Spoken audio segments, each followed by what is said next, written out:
So if you have clicked on this video, it probably means that you want to either refresh your memory on the game Doodle World, or you're just looking for some content on it. Well then, you've come to the right place because this video contains basically everything you need to know about it.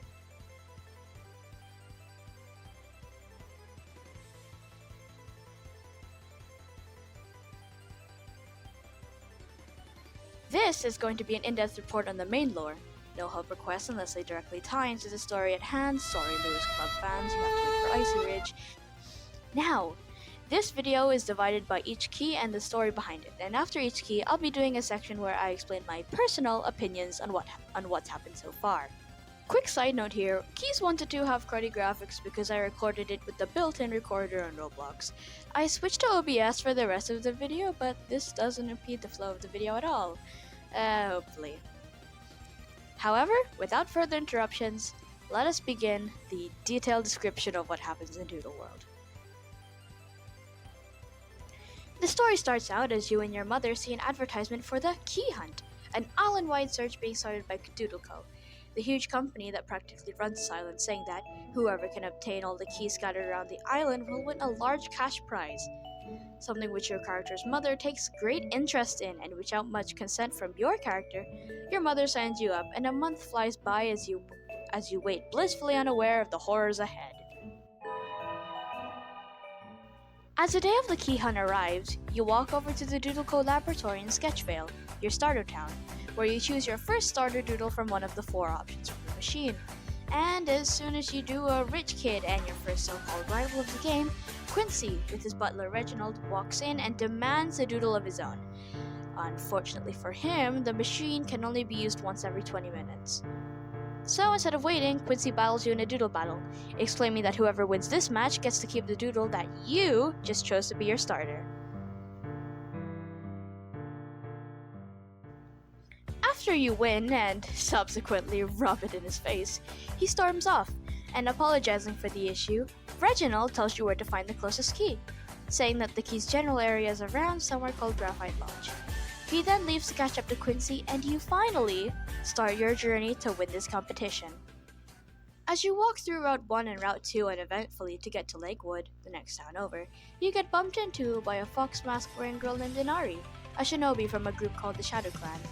Worried that she might get into trouble for this minor incident, she battles you for your silence, and once you win this encounter, she gifts you an equipment case and a decorative fan to essentially bribe you into not being a little snitch. This basically allows you to find and put equipment you find on your journey on your doodles that increases or decreases certain stats. You finally get to the gates of Lakewood Town only to meet TJ, the next of your rivals in this game, a boy with a slightly unlucky streak, he explains, as he says that he became a doodle trainer last week and was actually trying to catch some doodles, but has failed to do so since then. With not much else to do, TJ takes you on a tour of Lakewood, including explaining Doodle Co. centers, the healing and shop centers in this game, before a message from Doodle Co.'s founder plays on the screen. The Doodle Co. CEO and one of its 3 founders, Charles, says that he will be sending his finest personnel to areas affected by hurricanes and thunderstorms, as there has apparently been an uprising in their numbers as of late. God, it's just like my home. After the tour, you continue on to Route 3, only to discover that an electrical fence has fallen over in front of the gate and a Doodle Co. worker not doing much about it. Not entirely his fault though, as he isn't exactly the right man for the job. As you explain your situation to the man to try and get him to help, a white and black-haired mystery man with a black suit and white mask walks up and introduces himself as Mr. Riffraff, a Roblox professional, and asks to help the Doodle Co. engineer in his favorite game, Hero Havoc, a reference to another game made by the creator of Doodle World, Wish. The Doodle Co. engineer agrees and goes to Mr. Riffraff's house, only for TJ to show up and, after we explain what happened, assume that the engineer got kidnapped by the masked man. He explains that Mr. Riffraff is a very well-known minor criminal, mostly caught stealing and destroying Doodle Co. property specifically. And without any experience in fixing electrical poles, you and TJ have no other choice but to enter the sewers and get the engineer back, only for 2 of Riffraff's goons to stand in your way. While TJ struggles with the goon he has to fight, you swiftly beat up yours and make your way to Riffraff's lair, where, turns out, It's very chill in there. So you, the engineer, and Riffraff just end up chilling for a bit. 2 hours later, after the three of you wrap up your epic gaming session, Riffraff leaves as TJ finally arrives and scolds the two of you for lounging about. You battle Riffraff to be able to leave right as Doodleco's right-hand man and second-ranked executive Tenson arrives. TJ explains to him that the two of us simply want to get past the fallen electrical wire, and Tenson soon explains the reason for the strange weather. So, for an explanation, in this island there are key guardians.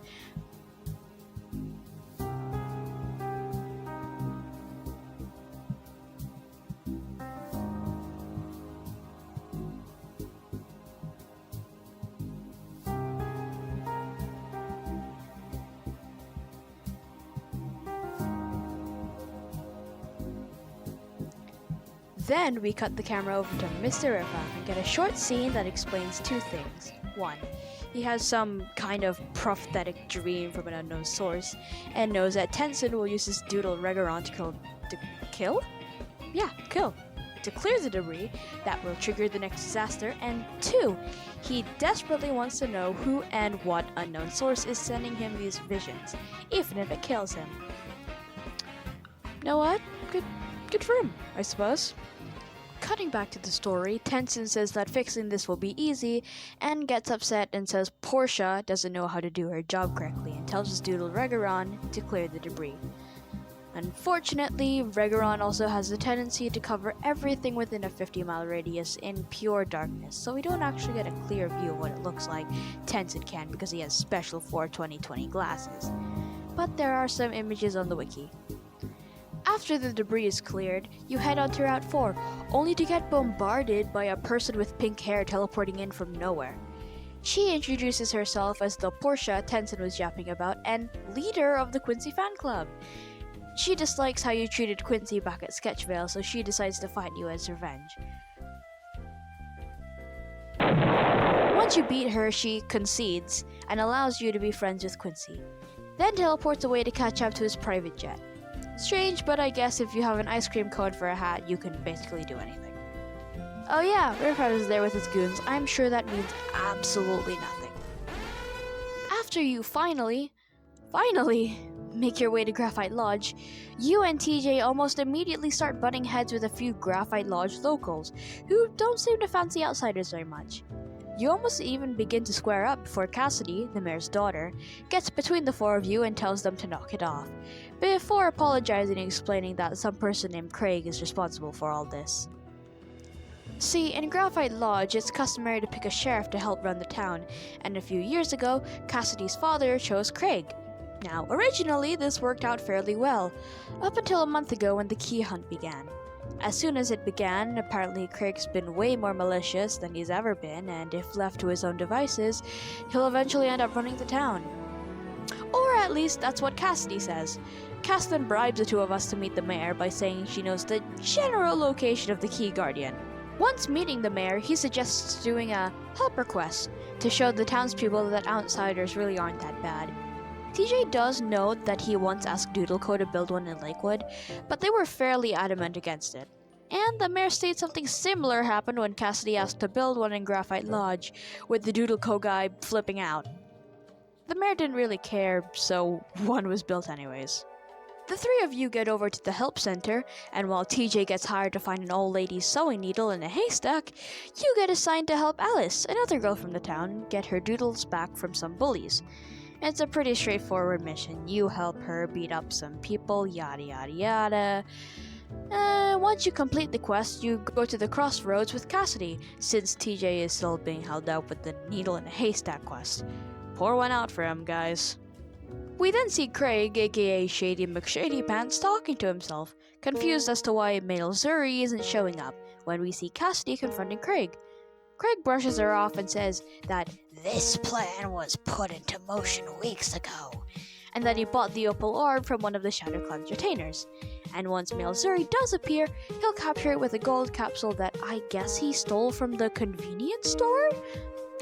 Anyways, he says something about not being bent to the will of Doodleco, something about turning Cassidy into an ice statue, normal sheriff duties. We We finally get there, and Cassidy ended up getting beaten by Craig in a doodle battle, not turning into an ice statue, which would probably bump up this game's ratings, and so we initiate Craig in a battle and beat his evil ass. Craig then realizes that his opal orb was really just a shoppy fake that the shinobi girl wearing a fox mask, aka Inari, gave him. God damn you, online shipping. Then Malzuri shows up out of nowhere and shoots Craig with a turn you into an opal orb beam, also it can talk. It explains that they didn't kill Craig, he's practically sleeping because this is a kid's game. Apparently someone named the Ultimate One was responsible for the idea of opal orbs, but unfortunately Malzuri can't exactly remember who that is. Then TJ shows up 5 minutes later and, with him asking really nicely, you pick up the Craig opal orb and toss it to him. Hopefully nothing bad will happen to it while it's in his possession. Cut to TJ, who is ranting to an old lady for having him look for a sewing needle in a haystack when she could have bought another one, and then accidentally gets chiropracted by Inari bumping into him, who quickly apologizes and leaves. And then TJ notices that the opal orb is gone and makes the connection that Inari stole it. Whoops! Note that there is a help request where you get it back by beating Inari in a doodle battle for it. There's no real importance to it now, but it's in your key items, so you might as well grab it. Now, once you get back to the mayor's house, you see Cassidy, frustrated on TJ for getting it stolen in all of 5 seconds.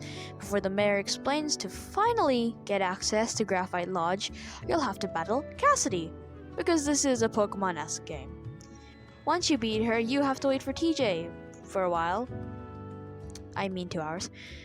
TJ finally arrives, but before you can go, you have another run-in with Portia, who teleports behind you and explains that because she's a Doodle co-executive, she has access to all the latest gizmos and the like. But before she can explain her sad backstory and who her mother was, TJ interrupts, wanting to get a move on. Yeah, TJ, because waiting 30 seconds was so hard. She goes on to say that she's trying to follow Quincy's plane, being the head of the Quincy fan club and all, but his plane is too fast for her teleporter. It's also said here that Doodle co-employees can seek out keys in their own time. Wouldn't surprise her if the CEO ordered executives sought for keys themselves, hint hint. She leaves and TJ complains about not having his own theme song. Sucks to be him. Meanwhile, Quincy's complaining about Portia and his private jet, and we get to hear about his daddy issues. Sorry. We get to learn a bit about this key guardian Nimbus from Reginald. He says that he's a bit of a hermit and lives on a floating island above Graphite Forest. Reginald expositions that all key guardians are descendants of people who fought in the original Doodle War, and Nimbus is no exception. Although he does say that Tencent considers Nimbus the weakest of all key guardians. After going through Graphite Forest, the 3 of you get stuck in front of a large door, eventually gaining the option to A. let a bodybuilder open it, or B. chop it down with an axe. Now this scene is important because it introduces to us the idea of karma, not that karma, something that shows up quite a few times in game. As of writing this doesn't have any negative effects right now, but apparently having positive or negative karma will determine a certain doodle during the endgame. Anyways, you finally get to Graphite Maze, where we finally get to know Portia's whole issue. She inherited this position from her mother, one of the 3 original members of Doodle Co. With the CEO's charisma, her mother's inventiveness, and the other guy, Doodle Co flourished. Then one day, Portia's mother was on the verge of making a great breakthrough. Then she had an accident, and Portia inherited this position from her. Portia hopes that one day the CEO will ask Portia to complete her mother's final project, whatever that means. And, Portia, what do you mean you'll share the same fate as her? You finish solving a puzzle involving way too many buttons and eventually come face to face to a portal to the island in the sky. Okay, that was really dumb. Only for TJ to stop you and ask for a battle to decide who gets the key. Portia goes ahead while TJ engages you in a battle, saying how he refuses to be in your shadow anymore, and whoever wins this battle has to give up the key. You win as TJ stays back and you follow Portia to the portal. You enter the portal and see Quincy and Nimbus arguing because Quincy didn't do the big boy test to see if he could get the key. And he can't just take it because that's against the rules that Elder gave the key guardians, and, well, only the truly worthy can obtain the key. That was the whole point for the thunder and lightning very, very frightening me. Quincy scoffs, thinking he could convince this Elder guy himself. Nimbus then says that 1, that's against the rules of being a key guardian, and 2, says that no one has known where said Elder is for quite some time. He then calls the 2 of you over to the 3 of them and explains to Quincy that if he battles you, then he can steal the right to challenge Nimbus for his key from you, the player. After a difficult battle, you manage to beat Quincy, before turning your attention to the Hermit and the key guardian of Graphite Forest, Nimbus.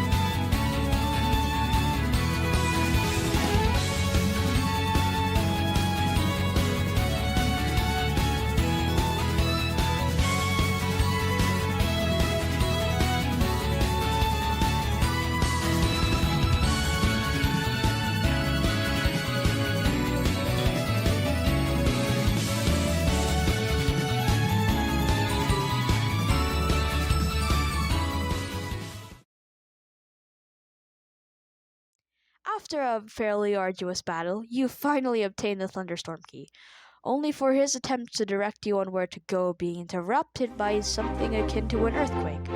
Unfortunately, that's basically impossible due to all of you being on an island in the sky. Running down the temple steps and finally to the crack.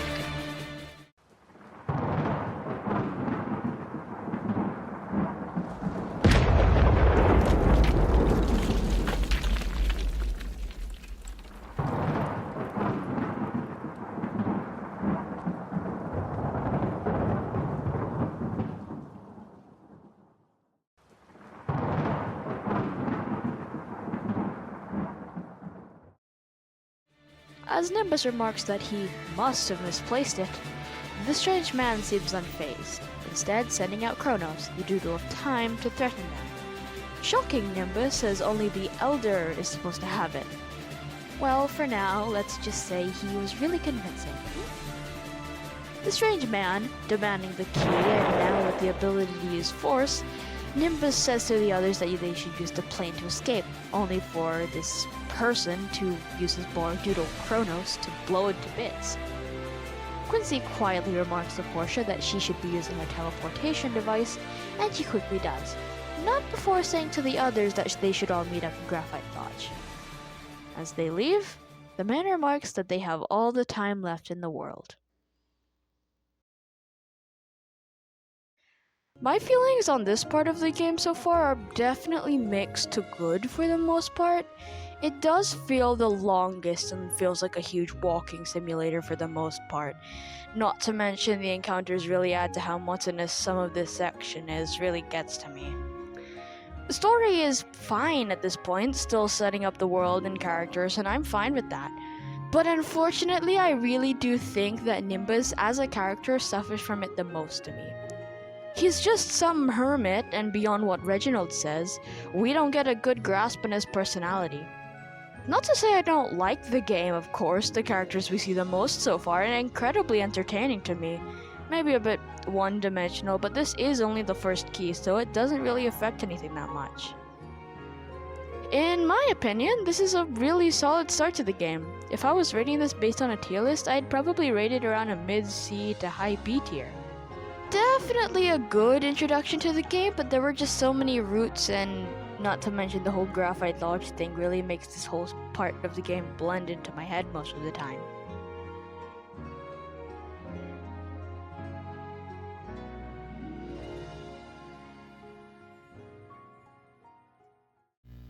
Luckily enough for you, you get sent right back to the portal, wherein you run all the way back to Graphite Lodge to meet up with Quincy. Seems like he got teleported right outside in Graphite Lodge.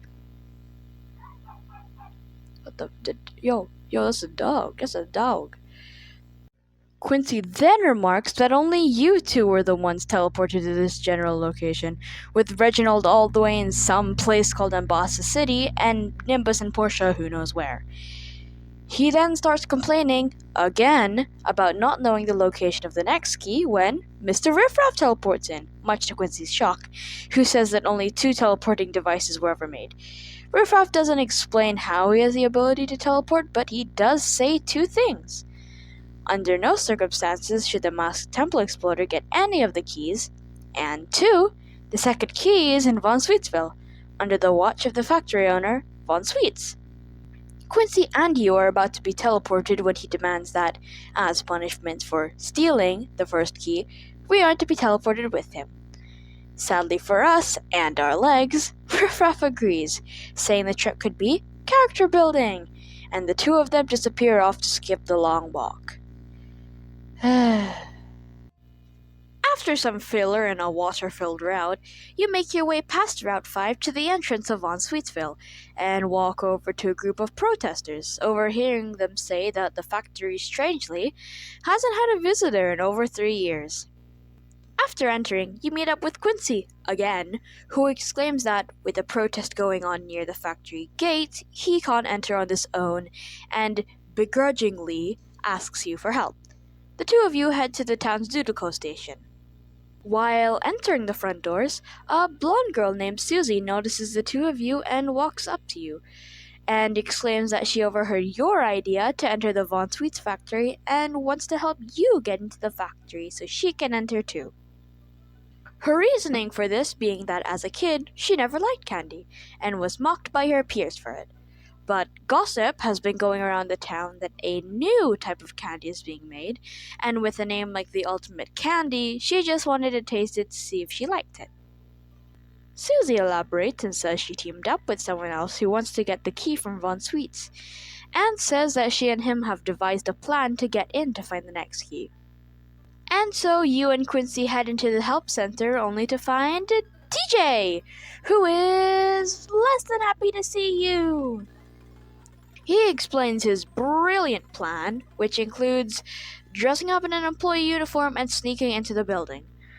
Somehow, you and TJ find an employee on their work break and exact your plan. Surprisingly enough, the goon really does like your plan and wants the quality of life in Sweetsville to improve. But the goon won't go down without a fight. So, after you battle him, TJ takes the goon's outfit to go put on and exact his master plan. I'm sure nothing comedic will happen. We then go over to distract the secretary and end up realizing that Dulcius, Von Sweet's first name is Dulcius, and the secretary have been friends since the 1st grade. And even with the whole key hunt thing going on, the secretary thinks that secretly Von Sweets hates the key. What with how much pressure Doodle puts on him about the damn thing. Anyways, the secretary then tells us how everything went downhill for the factory. One day, Dulcius had a doodle partner that they later found out was a mythical doodle, but that's besides the point right now. With fantastical cooking skills and with Dulcius's business skills, they made a company together, which went well until one day everything that the doodle began making tasted inedible and worthless to sell. Anyways, with Von Sweet still having a company to run, he hired a few more hands, which supposedly made the doodle feel betrayed, so just poof, left one day. That absolutely wrecked Von Sweets, and now here we are. The secretary knows that the doodle is in Chef's Valley, but with the little doodle refusing to leave and Von Sweets being a shut-in, he asks if you can go and try and talk to the doodle while he deals with the protests. And what else? TJ. Where is he? Whatever. Off to Chef's Valley. After having no choice but to beat up a few munchies for your friends, you, Susie, and Quincy finally see the doodle in the pagoda. What's surprising about this doodle in particular is that Quincy, been homeschooled by the very best his whole life, doesn't even know what the doodle's name is when Susie asks, until Inari! Looks like after she told her clan about you, they sent her to investigate. Quincy makes a classic snide, snarky remark that we should all be used to at this point when Susie tells him to quit it, explaining that Inari is a member of the Shadow Clan, an organization that spanned hundreds of years and is even known to do assassinations at times, which Inari dismisses, saying that they don't even do those anymore, as far as she knows. Very comforting. Inari helpfully says that the doodle's name is Pandishi, with her master even having one of his own, and with Quincy's doodles in no condition of battle and Susie simply having none of her own, you're left to battle the Pandishi. After fighting it and making it cry, good job, you return and TJ! He's finally here and he looks fine! With the Pandishi issue solved, the secretary reluctantly allows the trio to enter, but not before stopping TJ from going with us and making TJ help with controlling the ongoing protests. Now here is the Von Sweets puzzle. There are 4 employees who you need to fight, and after all 4 give you a fairly easy riddle to solve, the answer of their respective riddle correlates with the candy that you have to offer them. Once you do, they'll open the gate. Anyways, behind the door is Von Sweets.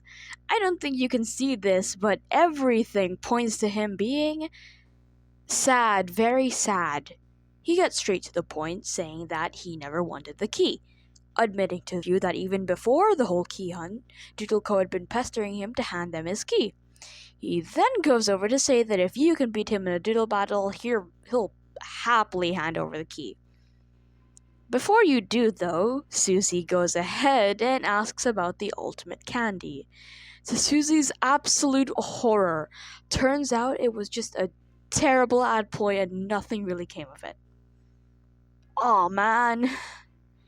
Von Sweets apologizes for essentially ruining Susie's life, much to the surprise of us and Quincy, and as he asks why, Susie tells the full story. 10 years ago, yes, this is relevant, Susie's parents signed her up to try a new type of chocolate, Chocotine.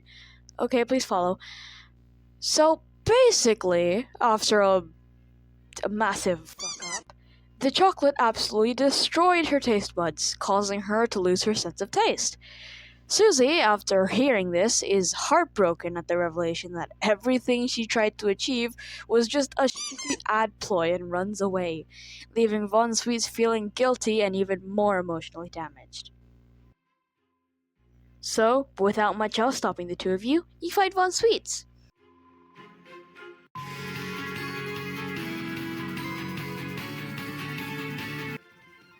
And as he gives you the second key and the scroll for the move Burning Orb, you finally leave to exit the factory when... Wait, what's this? An earthquake? Or, oh my god, it's this guy again! Our red coat wearing, bandaged up assailant finally decides to introduce himself. First saying that from where he's from, people call him the Savior, but he'd prefer to be called Xavier, which is not that far off from what you're originally being called, buddy. I'll be very real. Anyways, he threatens to burn you all to a crisp if you don't hand over the 2 keys you have, when a familiar tune rings out as, oh yeah, this is Mr. Riffraff, I know that guy. He's kidnapped some people or something, did some crimes, yeah, that guy. Jokes aside, as everyone's favorite Tumblr sexy man Mr. Riffraff shows up, Xavier vaguely mentions recognizing his voice before our favorite monochrome man says that we aren't even close to the end of the opening act. And honestly, could not agree more. Mr. Riffraff teleports Xavier away, commenting how, "I'll see you soon, Mr. Xavier." And boy, if I had a nickel for every time someone with the alias of Xavier was red, and also black, and also slightly morally grey, and I'd have 2 nickels. Which isn't a lot, but boy, it's weird that it's happened twice.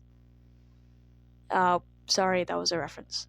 Getting back on track, Riffraff then explains to Quincy and you that you are too valuable to be hurt, and when questioned about Xavier recognizing him, he just remarks that he's a famous criminal, which I guess makes sense.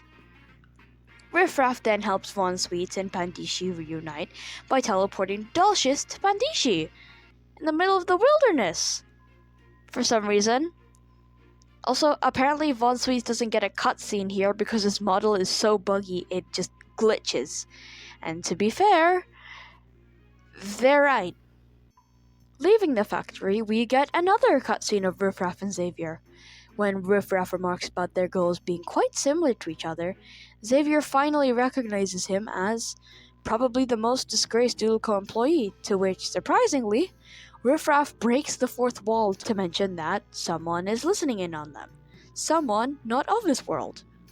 Aw, guys, it's so nice you're appreciating my work. Won't be the first or the last time fourth wall breaking shenanigans like these happen. Not at all. Riffraff then asks to make a deal with Xavier. They won't interfere with each other's businesses if Xavier leaves us, and strangely enough, Quincy alone, mentioning how they're dutiful servants even if they don't know it. Help them obtain the keys, and they will ultimately be yours in the end, is the last thing Riffraff has to say, before Xavier agrees, only to not help or harm us, which is good enough for Riffraff. After finally returning back to our player character, we meet up with TJ, still wearing the silly goon outfit, and mentioned that he saw Susie run out the factory crying, and to go look for her and Quincy.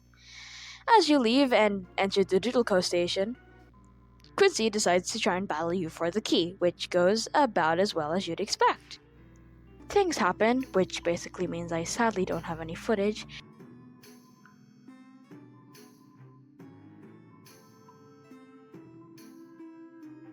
and the gang, including Susie, who's decided to join you, all start heading over to Doodle Academy, where the next Key Guardian, a supposed student, resides. You begin to make your way, and oh my god, it's Riffraff! The monochrome man himself shows up and explains that he won't be able to interfere with anything going on in Doodle Academy right now due to Tenson being there. And if we all remember, Tenson absolutely hates his guts. That's all we get for now, but his animosity towards Doodleco's Tumblr sexy man will be explained soon. In the meantime, I don't have many feelings towards this arc of the story, neither do I have the previous ones. Both of them really just end up blending together in my head. The first two really do make up the building blocks for the lore, the characters, as well as the story overall. So the whole key hunt thing really takes a backseat for the characters and locale to be set up properly, which definitely makes these Key Guardians take a backseat for the most part. I do like Von Sweets though, and Susie is a real nice breath of fresh air. And gang's all here, yeah? Time to move on to the Doodle Academy. Okay, so apparently when making this video, a new cutscene for the intro of Doodle World was made.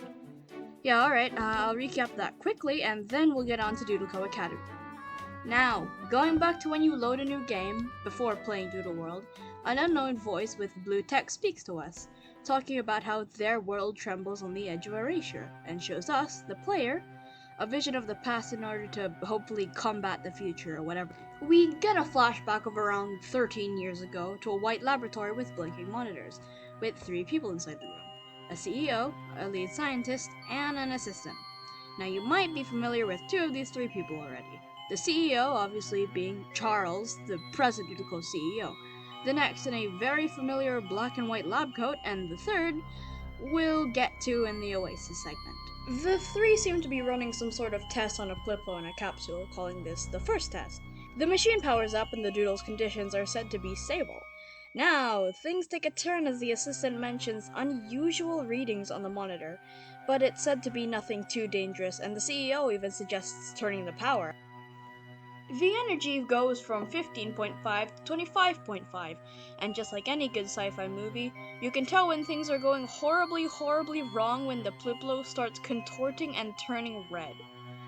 The lead scientist does the smart thing and turns off the machine, As we cut to a bit later, the lead scientist mentions trying to find another doodle to use as their subject. The assistant clearly has some doubts, but the CEO just says that this will change the world as we know it. And with that ominous message hanging in the air, we cut back to the present day. Okay, now we do Doodle Go Academy. Finally.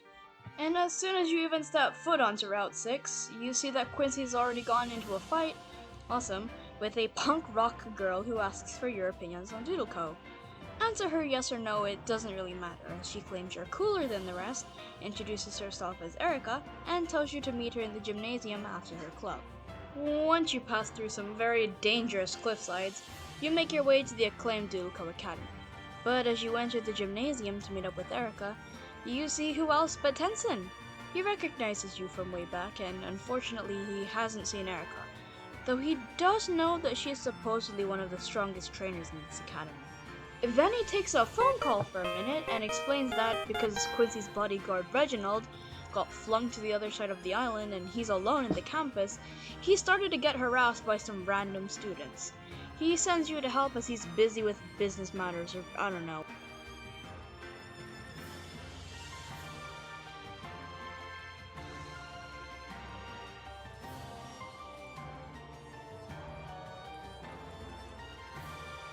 As you find Quincy behind the Doodle Co Center, you see two female students harassing Quincy, and as he sees you, tries ditching the two, making the excuse that you're his math tutor.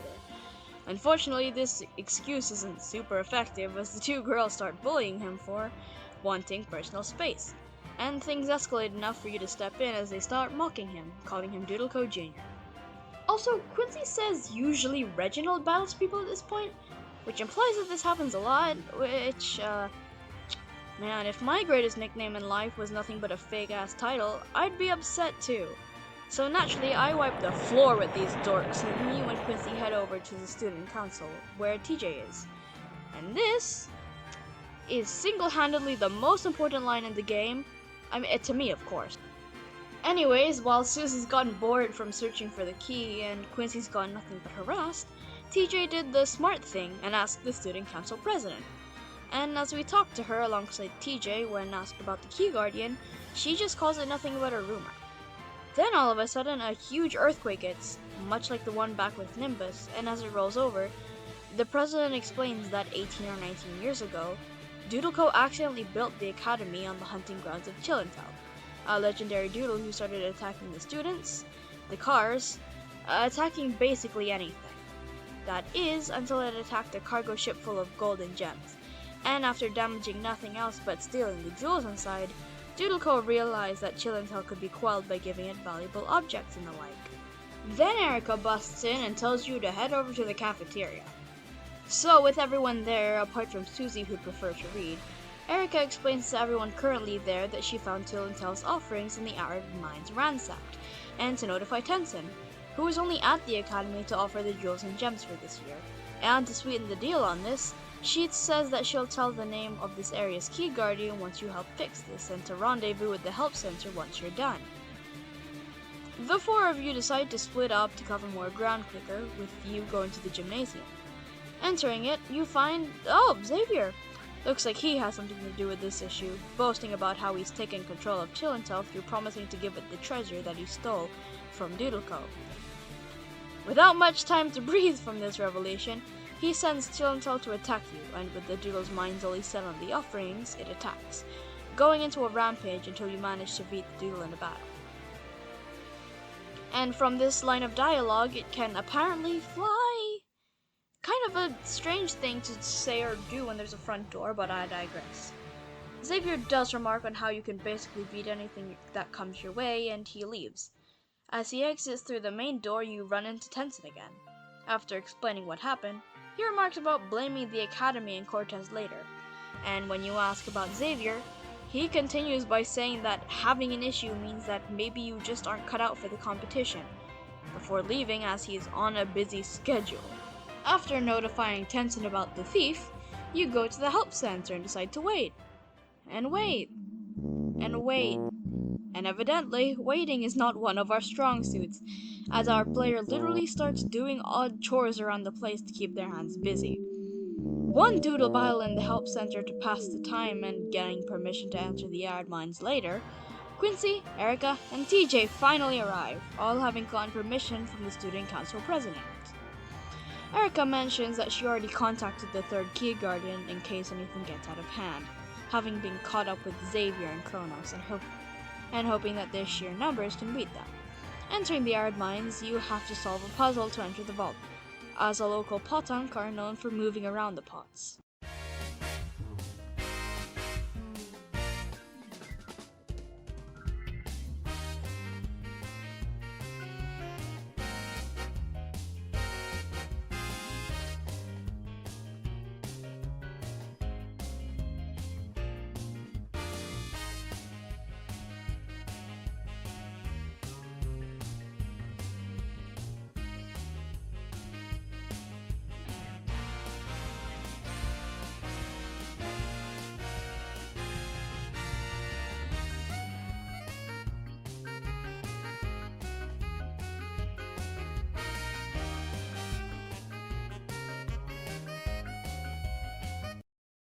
Finally being able to enter the vault, you encounter some kind of doodle before battling and finally getting to searching. This evidently doesn't go too smooth, with the four of you searching for 15 whole minutes and unfortunately coming up empty.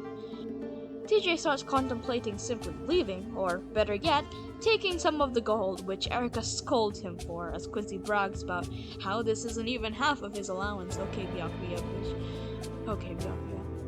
As the four of you keep searching, Erica finally decides to reveal something important to you guys. But of course, who else would interrupt this moment with a timely thunderbolt than Xavier, who mocks Erica by revealing what she was about to say. That she's the key guardian they were looking for all this time. So yeah, it turns out Erica is the third key guardian, but never told them only because even she wasn't confident she could defeat Xavier.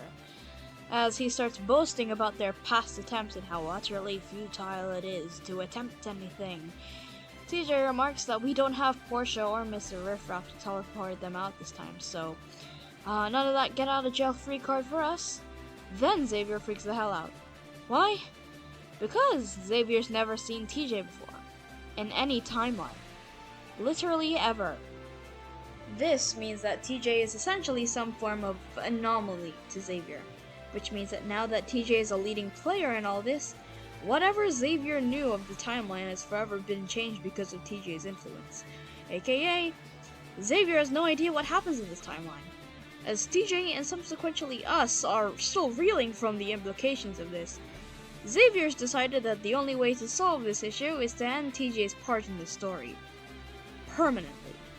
As TJ actually begs for his life, Xavier gives the command to Kronos to send TJ to the next world, and Kronos refuses Xavier's order, instead choosing to flee the mines entirely, which Erica theorizes is because TJ isn't from this timeline, meaning Kronos, as Doodle of Time, has no municipality or power over him. Xavier quickly regains his composure and attempts to just finish TJ off himself, but not before your character steps in and blocks Xavier's way. As he starts a doodle battle with his horror beast, well, whatever, you win it, anyways, so. Xavier, with nothing else at his disposal to, well, dispose of you all, flees just like Kronos, leaving everyone only mildly traumatized. And while we are all worried that he might try something again, Erica sincerely doubts that he'll be as foolhardy as he's been as of right now due to TJ's presence and his loss of Kronos messing up this timeline's events. After the temple and now this, you might be asking, who and what is Kronos? Well, Quincy asks that too, and turns out it's the Elder's ace Doodle, Erica explains. And this Elder is the leader of the village that all Key Guardians descend from. She continues this by saying that every Key Guardian is descended from a great hero, who once fought in the Doodle War and was given a key by the Elder long ago, to be passed down through their descendants. To what they unlock, we don't exactly know yet. The keys were handed out with some specific rules, one of them being that the Key Guardians can't give them up unless defeated in a duel battle, which is why it's such a pain for Erica to have in her opinion. After all that's happened, Quincy doesn't really feel like battling, so you get to try and take the key. And what else is there to say? You win. As you all finally leave the mines, Feeling partially refreshed with the nice breezy air, and partially traumatized with everything you've learned, you, Quincy, Erica, and eventually Susie enter the help center. Susie starts mentioning areas of interest, the runic islands where you can obtain runes, essentially the megastones or soul crystals of Doodle World, the Doodle co-printing facility where you can print doodles, and the oasis, oasis in the middle of the desert, the most likely location where the next key is held. But even after all this, TJ is still nowhere to be found after that eventful encounter in Arid Mines. The four of you decide to split up and look for him, and as you enter the student council room, you find TJ planning to enroll in the Doodle Co Academy. While TJ tries to explain his reasonings to attempt to enroll in the middle of the school year, a charismatic but all too familiar voice echoes through the air. It's Mr. Riffraff, and he's got more exposition for us. Let me explain. Riffraff explains that this Xavier figure is trying to prevent the keys from falling into the hands of DoodleCo, as he comes from a timeline where DoodleCo did manage to get all 10 keys, and that ended in, shall we say, the beginning of the apocalypse. Mr. Riffraff is fairly certain that not even DoodleCo knows about this, however, and that's where TJ's role in all this falls into place. See, this isn't Xavier's first attempt, far from it. But no matter what he does, he's destined to lose. So he rewinds time again, tries again, fails again, and goes back in time again. You see what I'm getting at. What Xavier's attempting to do, what he's attempting to solve over and over and over again, will ultimately bear no fruit in the grand scheme of things. A sunk cost fallacy, if you will. But all this repeating and rewinding is making some reality warper upset, because Xavier's being stubbornly stupid and reckless with his time-traveling escapades. That's why TJ exists. He exists to change the flow of time and impede Xavier's time-looping shenanigans. The reason that Riffraff even knows all this is due to the fact that TJ never shows up in any of Riffraff's visions, meaning that whatever, or whoever, this reality warper is even more powerful than that someone sending Riffraff the visions. Just for clarification, whoever yeeted TJ into this timeline is more powerful than whatever gives Riffraff his prophetic visions.